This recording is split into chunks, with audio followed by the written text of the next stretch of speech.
যে ভাত নিয়ে নিয়েছি, এবার এই ইলিশ মাছ দিয়ে ওল রান্না করেছি, এইটা নিয়ে নেব।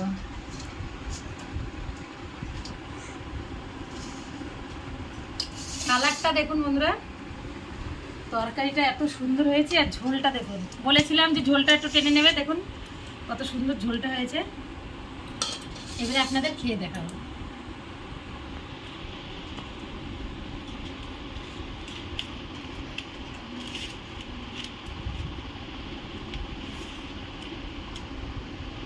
বন্ধুরা এত সুন্দর হয়েছে কি বলবো। এই দেখুন ওলটা কত সুন্দর গলে গেছে একদম, আর মাছটা দেখুন। ও হো বন্ধুরা, এত স্বাদ হয়েছে মাছটার, আর ইলিশ মাছদের রান্না এত ভালো হয়েছে, ওলটা রান্না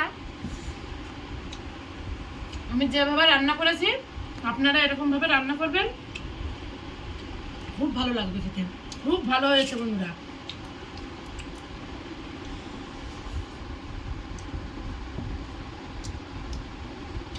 এরকম ইলিশ মাছ আর ওল হলে আর কিছু লাগবে না খেতে।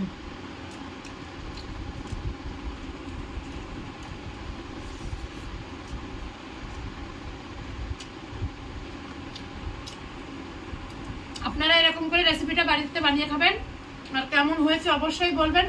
নমস্কার বন্ধুরা, বাই।